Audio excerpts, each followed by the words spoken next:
الحمدللہ رب العالمین والصلاة والسلام علی سید المرسلین اما بعد فاعوذ باللہ من الشیطان الرجیم بسم اللہ الرحمن الرحیم۔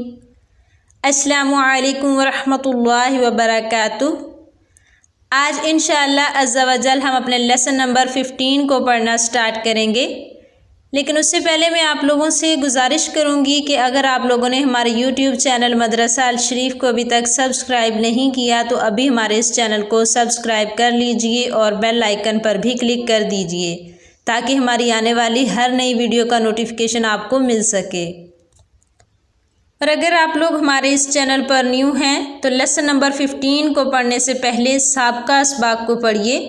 اگر آپ سابقہ اسباق کو پڑھنے کے بعد لیسن نمبر 15 کو پڑھتے ہیں تو یہ آپ لوگوں کو آسانی سے سمجھ بھی آئے گا اور آپ لوگ بہتر انداز میں پڑھنا سیکھ سکتے ہیں۔ تو سٹارٹ کرتے ہیں ہم اپنے لیسن نمبر 15 کو۔ سب سے پہلے ہم لیسن نمبر 15 کا نام دیکھیں گے۔ لیسن نمبر 15 کا نام ہے میم ساکن کے قواعد۔ میم ساکن کے قواعد۔ میم ساکن سے مراد جب میم کے اوپر جزم آ جاتی ہے تو میم ساکن بن جاتا ہے۔ آگے انہوں نے کوشچن ہم سے پوچھا ہوا ہے کہ میم ساکن کے کتنے قاعدے ہیں، تو ہم بتائیں گے میم ساکن کے 3 قاعدے ہیں۔ میم ساکن جب بھی کہیں آئے گی وہاں ان 3 قاعدوں میں سے کوئی ایک قاعدہ استعمال ہوگا۔ اب دیکھتے ہیں کہ میم ساکن کے کتنے قاعدے ہیں اور کون کون سے ہیں۔ جیسے کہ ابھی میں نے آپ لوگوں کو بتایا ہے کہ میم ساکن کے 3 قاعدے ہیں اور کون کون سے ہیں۔ پہلا قاعدہ ہے ادغام شفوی۔ آپ نے لیسن نمبر 14 کے اندر پڑھا تھا ادغام۔ اب میم ساکن میں ہے ادغام شفوی۔ اس بات کا آپ لوگوں نے خاص خیال رکھنا ہے کہ آپ نے سبق نمبر 12 کے اندر پڑھا تھا اظہار اور اخفاء۔ اب ادھر ہے اظہار شفوی اور اخفاء شفوی، ٹھیک ہے۔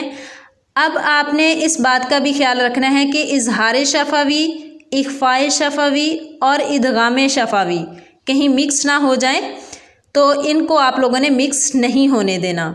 اب دیکھیں کہ میم ساکن کے 3 قاعدے ہیں اور ساتھ ہی ان کی تعریفیں یعنی ڈیفینیشنز بھی لکھی ہوئی ہیں۔ ان کو ہم کیسے پڑھیں گے یہ ابھی ہم ان کی ڈیفینیشن سے ہمیں پتہ چل جائے گا کہ ان کو ہم نے کیسے پڑھنا ہے۔ تو سب سے پہلے دیکھتے ہیں کہ ادغام شفوی کی ڈیفینیشن کیا ہے۔ میم ساکن کے بعد دوسری میم آ جائے، میم ساکن کے بعد دوسری میم آ جائے تو ادغام شفوی ہوگا، یعنی کہ غنہ کر کے پڑھیں گے۔ میم ساکن کے بعد دوسری میم کیسے آئے گی یہ ہم ساتھ ہی پریکٹیکل کر لیتے ہیں۔ اب دیکھیں لیسن نمبر 15 جو ہے اس کا پہلا لفظ، اس میں میم ساکن کے بعد دوسری میم آ رہی ہے۔ میم ساکن کے بعد دوسری میم آ رہی ہے تو جب میم ساکن کے بعد دوسری میم آ جائے گی تو یہ ادغام شفوی ہوگا، یعنی غنہ کر کے پڑھیں گے۔ اب چلتے ہیں اخفاء شفوی کی طرف۔ اخفاء شفوی میں میم ساکن کے بعد حرف با آ جائے، میم ساکن کے بعد حرف با آ جائے تو میم ساکن میں اخفاء شفوی ہوگا، یعنی غنہ کریں گے۔ اس کا پریکٹیکل بھی کر لیتے ہیں۔ اب دیکھیں لیسن نمبر 15 کی پہلی لائن کا تیسرا لفظ دیکھیں۔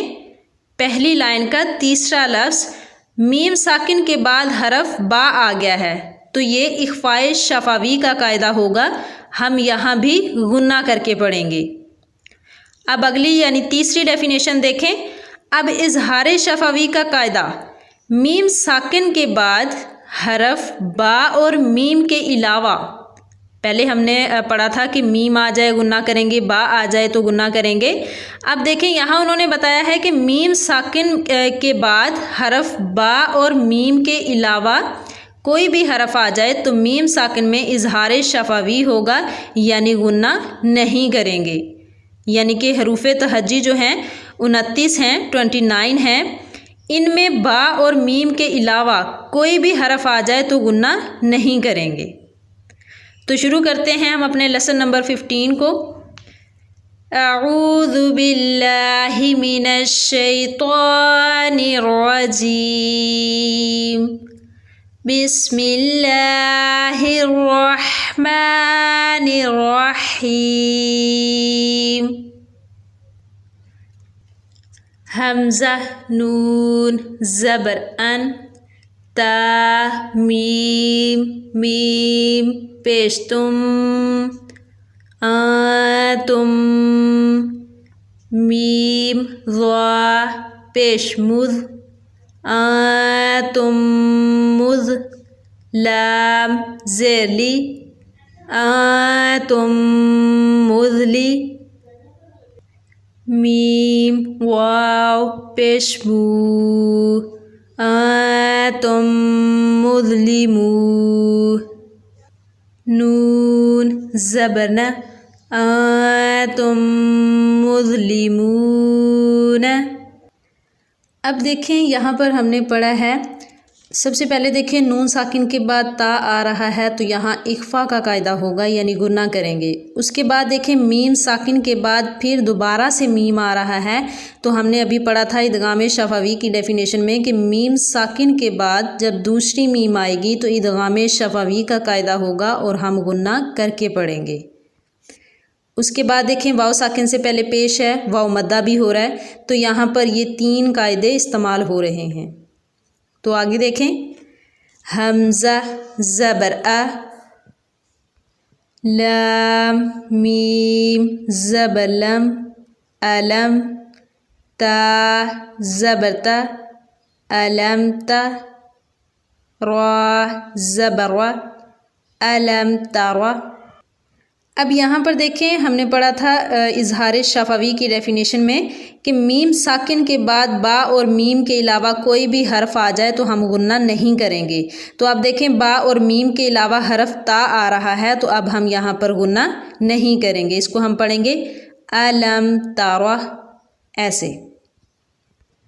اب آگے دیکھیں کاف نون پیش کن تا میم پیش تم کنتم با زیر بی کنتم بی ہا کھڑا زیر ہی کنتم بھی۔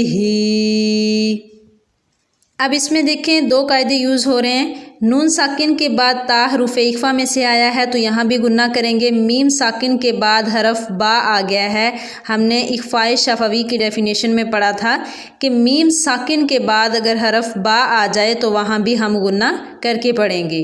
اس کے بعد دیکھیں کھڑا زیر ہے تو اس کو بھی ہم ایک الف کے برابر کھینچ کے پڑھیں گے کنتم بھی کنتم بھی ایسے پڑھیں گے، یعنی گنہ کر کے پڑھیں گے۔ ہا میم پیش ہم فا یا زیر فی ہم فی ہا الف زبر ہا ہم فی ہا۔ اب یہاں بھی دیکھیں میم ساکن کے بعد حرف فا آ رہا ہے، یعنی با اور میم کے علاوہ کوئی بھی لفظ آئے گا تو ہم غنہ نہیں کریں گے، تو یہاں بھی اظہار شفوی کا قاعدہ ہو رہا ہے۔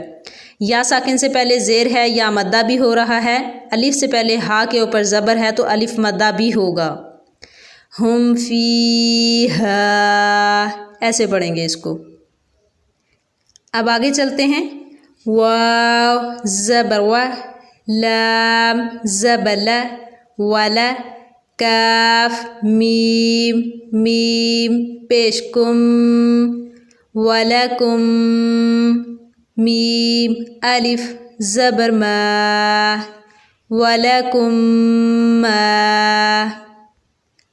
کاف زبر کا سین با زبر سب ولکم ما کسب تا میم پیش تم ولکم ما کسبتم۔ اب دیکھیں میم ساکن کے بعد دوسری میم آ رہی ہے، یہاں بھی ادغام شفوی کا قاعدہ ہوگا۔ واو لام زبر ول حمزہ میم زبر ام والامر پیش رو والامر. یہاں پر اظہار شفوی ہوگا یعنی میم ساکن کے بعد با اور میم کے علاوہ یعنی را حرف آیا ہے، با اور میم نہیں ہے تو یہاں بھی ہم غنہ نہیں کریں گے. تا حمزہ زبر تا، تا زیر تی تأتی، ہا میم زیر ہم تأتیہم، با زیر بی تأتیہم بی، حمزہ کھڑا زبر آ تأتیہم بی آ، یا زبر یا تأتیہم بی آیا، تا دو زیر تین تأتیہم بی آیتن. یہاں میم ساکن کے بعد با آ رہا ہے، اخفاء شفوی ہوگا یعنی کہ ہم غنہ کر کے پڑھیں گے. حمزہ میم زبر ام، ضاد کھڑا زبر ضا، ام ضا. آج کے لیے صرف اتنا ہی کافی ہے. آپ لوگ لیسن نمبر 15 کے پارٹ 1 جو آج ہم نے پڑھا ہے اس کی بار بار پریکٹس کیجئے، اس کو اچھے اور بہتر انداز میں پڑھنے کی کوشش کیجئے تو انشاءاللہ آپ لوگ احسن طریقے سے پڑھنا سیکھ سکیں گے. لیکن اس سے پہلے میں آپ لوگوں سے پھر سے گزارش کروں گی کہ اگر آپ لوگوں نے ہمارے یوٹیوب چینل مدرسہ الشریف کو ابھی تک سبسکرائب نہیں کیا تو ابھی ہمارے اس چینل کو سبسکرائب کر لیجئے اور بیل آئیکن پر بھی کلک کر دیجئے تاکہ ہماری آنے والی ہر نئی ویڈیو کا نوٹیفیکیشن آپ کو ملتا رہے. اور اگر ہماری یہ ویڈیو اچھی لگی ہے تو اسے لائک اور شیئر ضرور کیجیے گا. دعاؤں میں یاد رکھیے گا. السلام علیکم ورحمۃ اللہ وبرکاتہ.